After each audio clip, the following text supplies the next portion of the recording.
Hey guys, welcome back to another episode of Dynasty After Dark. I'm your host, Calvin Timms. You can find me over on Twitter at TDC_Calvin or on the Dynasty After Dark YouTube channel and Rumble channel. Please be sure to like, comment, and subscribe to the video. Just putting that in here early, pumping the channel while I can. But I appreciate you guys tuning in, and today I'm excited to bring you running backs for the 2022 season that I think are basically free money going forward. So if you haven't heard just yet, last week I did my top 3 at each position that I think are the riskiest going inside the top 12 based on Dynasty League Football's May ADP, average draft position. This week, I'm going over my 3 best buys outside the top 12 that I think are going to finish inside the top 12 this year and possibly going forward. It's always hard to predict the future, but I just want to put that disclaimer in there. Number 1 running back I have here for you is Cam Akers with the Los Angeles Rams. And Cam Akers is an interesting prospect because there was a lot of hype around Cam Akers basically this time last year. He was going as like a top 5 running back, and the worst situation possible could have happened to him last year. He tore his Achilles in the offseason. And an Achilles tear for running backs is usually a death sentence. It's no comeback. It's goodbye, adios, nice knowing you. We're never going to see you again for fantasy purposes. But Cam Akers is a freak of nature. The dude's a beast. He was able to rehab his torn Achilles, in about 6 months' time, made it back to the playoffs. He started in week 18, actually, of the regular season last year and played all through the playoffs, just coming off an Achilles tear. It is crazy. Usually it takes guys a year to maybe even close to 50% of what they were before. He was 6 months, man. It's a feat of wonder. So Cam Akers comes back healthy in the playoffs, and he is not the most amazing running back. Go figure, coming off a torn Achilles 6 months later, he's not the best running back you've seen. Oh, and also, the Rams are playing all playoff contending teams who are very good against the run. Go figure, Cam Akers isn't very good. The funny thing is, if you look at Sony Michel's stats from the same stretch of games, it was about the same yards per carry as Cam Akers, but everyone seems to ignore that piece. So Cam Akers, the positives for him going forward and why I'm so excited and all aboard the hype train. It's year 2 for Cam Akers, and year 3 for Cam Akers this season, and he is going into a great offense. First off, they are the Super Bowl champs, so he's already got a Super Bowl ring. Gotta love that about your running back here. But it's Sean McVay's offense, and he almost uniformly uses one primary back. He'll use another guy as kind of a speller and to get the other guy some rest, but we've seen year after year, Darrell Henderson is not the guy for Sean McVay. They love Cam Akers. They used him in the playoffs in elimination games when all was riding on their team winning. They went to Cam Akers over Darrell Henderson. They believe in this kid, and you should too. He's 22 years old, and he is the prototypical size, speed, and just agility that you want to see in a running back for a dynasty context, right? He's 5'10", 217. He was a 5-star athlete coming out of Florida State. And yeah, he's just a beast of an athlete. So I'm all in on Cam Akers.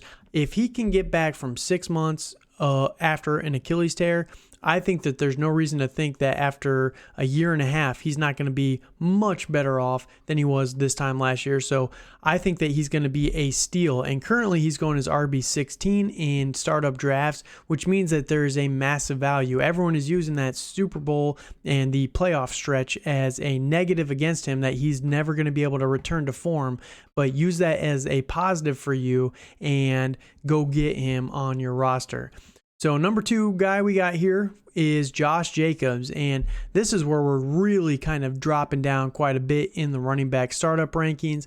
He's 24 years old, plays for the Raiders, and he is going as the RB24 off the board.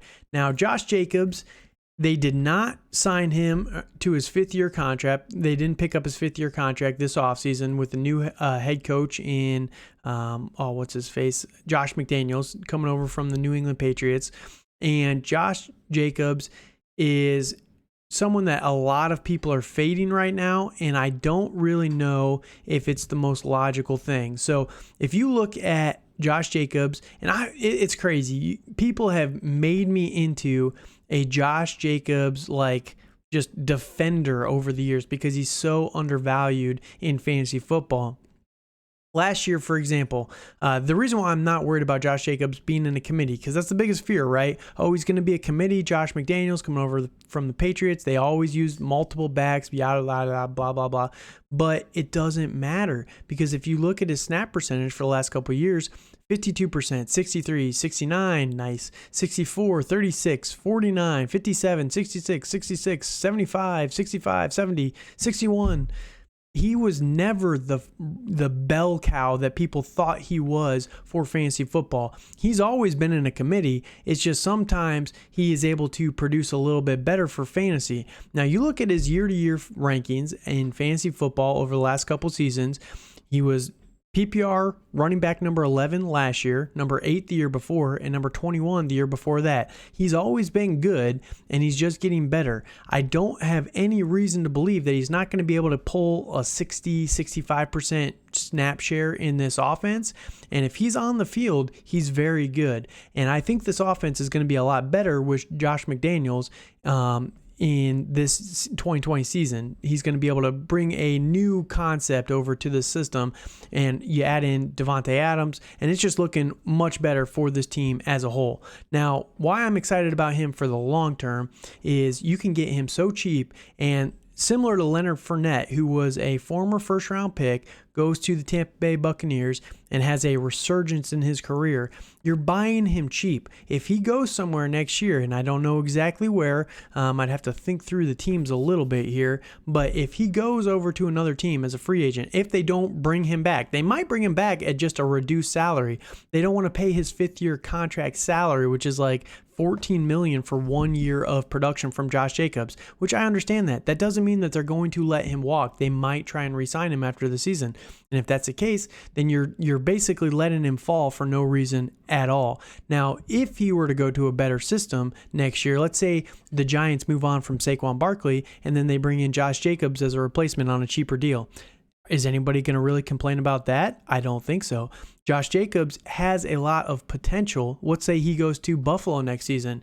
There's a lot of unknowns with running backs, and it's not always, and I know I'm painting the rosy, optimistic picture here, but they don't always end up in the best landing spots in free agency. I fully recognize that, but there are multiple situations over the last couple of years where running backs have gone to an upgrade. James Conner, for example, it didn't really fall off from Pittsburgh. It wasn't really an upgrade necessarily, but kind of a transfer there. Everyone thought that when he went to Arizona, it was going to be dead on arrival, but he was able to show how good he is in that system. Josh Jacobs could do the same thing next year with a new team. So I am very excited about Josh Jacobs for the long term, and especially at RB24 off the board. That's so cheap. So go get Josh Jacobs, win yourself a title this season, and then use him next year to win another one. All right, third guy we got here. Just talked about him a little bit there. James Conner. He is going as the RB number 25, not quarterback here. Let me fix that real fast. Live editing. Here we go. There we go. RB number 25 off the board in the May ADP on Dynasty League Football. And James Conner is very interesting. Why am I excited about him for 2022 and beyond? Because the biggest thing that people get wrong in Dynasty, in my opinion, and this is just my opinion, but people look at it as a 20-year system, right? What are we going to be able to do for the next 20 years with this roster? And that's not realistic. You want to shoot for 2 to 3 year windows to get as many titles as possible. And I think James Conner is the perfect option for that right now. He was the number 5 overall running back last season. They signed him to a 2-year contract extension, or sorry, 3-year contract with the Arizona Cardinals, and they paid him a lot of guaranteed money to be the starter for the next 3 years. They are going to use him a lot. And the one nice thing about the Arizona Cardinals offense is that it is very explosive. There's a lot of scoring opportunities. Now, last year you can say, 15 touchdowns is a little bit of an outlier. That's fair. I get that. But I don't think that if the Cardinals are able to get it going this year, that he's going to have less than 10. So I think that there's a lot of possibility there. And then you look at what he was able to do in the receiving game, and I don't think that it's going to be that big of a drop off compared to last season. So he's going to have around 40 catches yet again, so he's going to be solid there in the passing game. And the other biggest thing against James Conner is just the health, right? And he's older, and he's always had a few banged up seasons. Last year he played 15 games out of 17 total. He missed 2 games at the end, which kind of hurt you a little bit if you needed him going into the playoffs. But for the most part, he was able to carry your team when he was healthy. And that's the biggest thing with James Conner is when he's healthy, he's very productive for fantasy football. He has always put up a lot of points when healthy. So you know that when you got him, you can play him and you can plug him in and you'll be just fine. So I am all in on James Conner as a cheap option for the 2022 season. And I think that he's going to be the focal point for the next couple of years, and Arizona is going to utilize them. And I know there's a lot of rumors that after this season, if they don't get a playoff berth, that they're going to fire Cliff Kingsbury. They're going to basically blow it all up, blah, blah, blah. And I don't think that's necessarily accurate. I wouldn't be so worried about that personally, because if you look at the Arizona Cardinals over the last 3 years, they went from first overall pick, top 10 pick with Josh Rosen, first overall pick the next year with Kyler Murray. Then they won like 6 games. Then last year they won like 10 games, and they're just literally improving every single season. So there's no reason to think that they're really in any hot seats for the team. I think that's more of a media generated thing. So I think that this coaching staff has at least this year and next year to kind of prove what they have. And I think that James Conner is lined up for 2 years minimum of very good fantasy success. And for RB25, when I think that he's going to finish top 10 this season, I think that's way too cheap. And you can get that as a steal, aka free money. So that is my top 3 Dynasty running backs to buy this offseason. And the best thing about it is I think you can get most of these guys, maybe not Cam Akers, fairly cheap in your leagues. Go throw out and offer some of these guys and see what they would cost from your league mates. So that is the running back position.